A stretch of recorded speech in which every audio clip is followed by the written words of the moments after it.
So there's been a bunch of interviews released this morning with new information about the Nintendo Switch 2, including the new controllers, the Joy-Con 2 and the Pro Controller, and whether or not these are going to feature Hall effect sticks.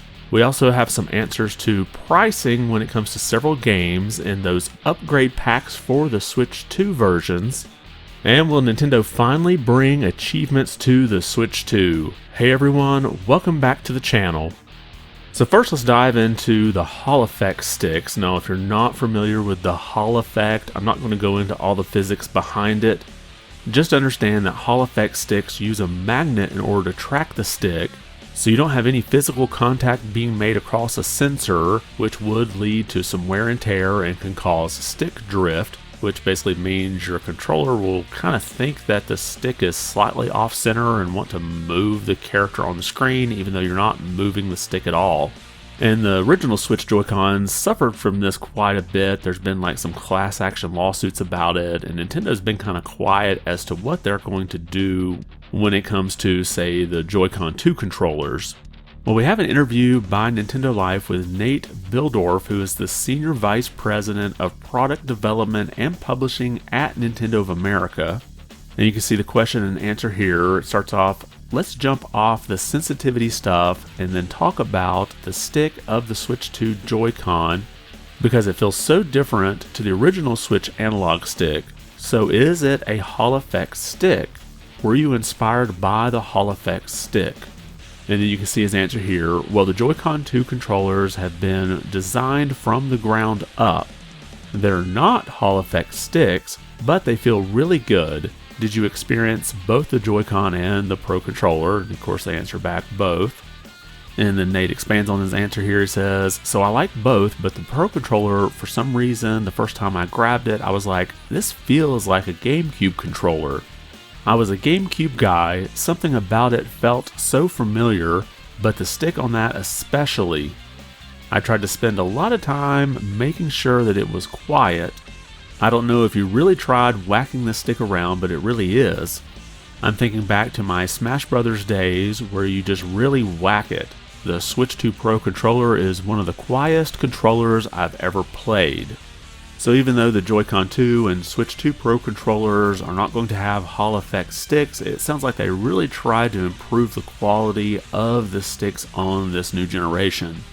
It'll be interesting to see when these come out and someone do a teardown of these and see exactly how they were made, especially with this comparison to the GameCube controller. I'll be really interested to see what kind of sensors are in it and how it's detecting the stick's motion.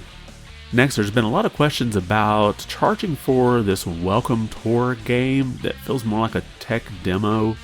Well, IGN has an interview with Nintendo of America's Vice President of Product and Player Experience, Bill Trinen. And you can see in the interview, IGN asks, okay, and just to stay on pricing for a little bit, I'm looking at the Nintendo Switch 2 editions of games, and some games are $70 and some are $80.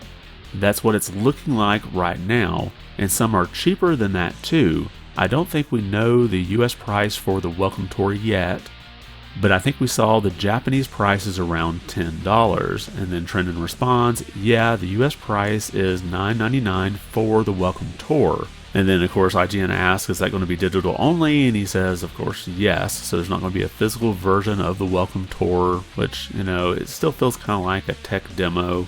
I feel like this really should have just been a free download. I watched some of the mini games during the Treehouse last week, and I didn't see anything there that I would want to play more than just once. It just feels like a tech demo. Now in that previous question, they kind of touched a bit on the pricing difference between some of the Switch 2 games, and they elaborate a little more here. First we have the question from IGN. I'm just wondering about the strategy behind pricing these Nintendo Switch 2 editions at the combination of the Switch 1 retail price, usually $59.99, and then whatever the upgrade path is, like $10 for Breath of the Wild, making that a $70 game, or Tears of the Kingdom is an $80 game because it's $70 plus the $10 upgrade path. Can you just walk me through the strategy behind not offering any sort of discount for newcomers on the Switch 2 and saying Tears of the Kingdom is $80 now, just like Mario Kart is?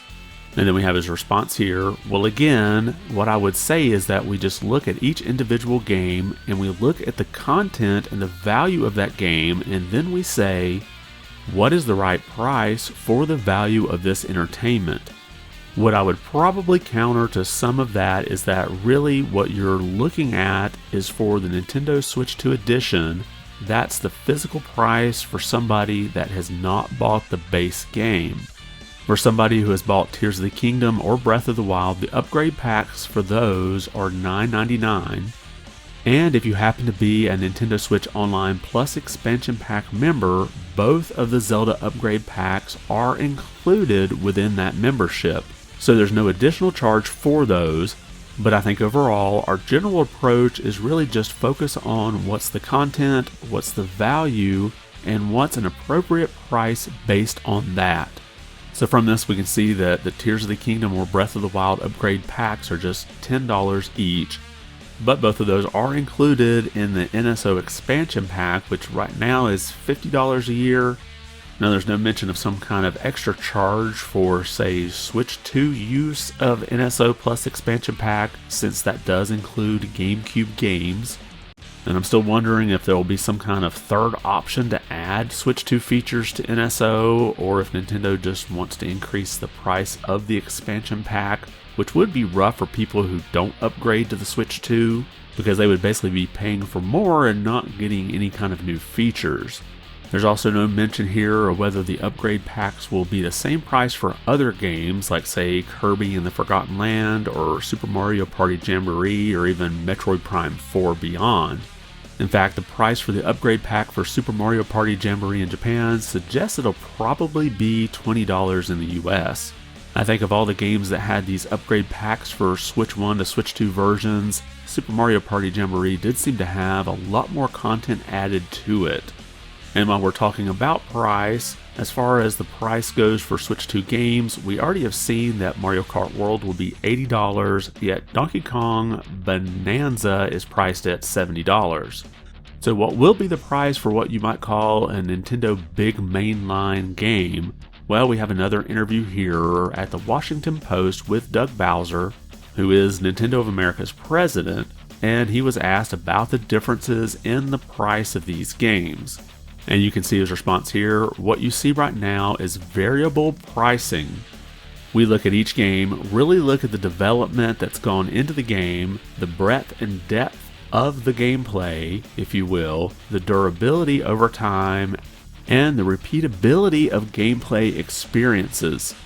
And then he continues, all those factors, and there's many more that go into the consideration of what is the right price point for the game. So I think you can anticipate that there will be variable pricing, and we haven't set a benchmark. So from this information, you can probably bet the next big Zelda game will be $80 at least, and maybe those smaller 2D type Mario games could be $10 cheaper. So you won't be able to just assume what the price of a game will be from Nintendo when the game gets announced. And then finally we have an answer to a long-standing question that came out from these interviews this morning, and that's, will the Switch 2 have some kind of achievement system? This is something that people have been asking for quite some time, and many have been hopeful that when they saw this screenshot here from the new app Zelda Notes, that we'll be seeing some kind of achievement system coming to the Switch 2. Now this app is used with Breath of the Wild and Tears of the Kingdom, and you can see in the top here it has a header of achievements. Well, we finally have our answer here, and this comes to us from an interview by Polygon, again with Bill Trinen, who is the Vice President of Player and Product Experience. And you can see from the post here it says, when we asked Vice President of Player and Product Experience Bill Trinen if we can expect achievements, he gave us a pretty clear answer, nope.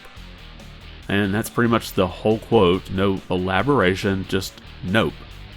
So it'll basically be up to game developers to implement any type of achievement system in their own way, which many have done in the past. Many games that have, say, multi-platform releases like Hollow Knight have achievements on the Switch version, but you have to go into the game in order to see them. There's no system-wide method of keeping up with these achievements. I know anytime I've put out some questions about what features would you like to see in the Switch 2, even if achievements wasn't an option, I'd have people in the comments write they want to see achievements. And it's definitely a feature that I enjoy on like the Xbox and the PlayStation, so I kind of have mixed feelings about Nintendo never adopting some kind of achievement system on their platforms. I'm definitely not an achievement hunter, but I will take a look at a game to see what achievements are there, and if it's something fairly simple, I'll just go ahead and try to work it into my regular gameplay.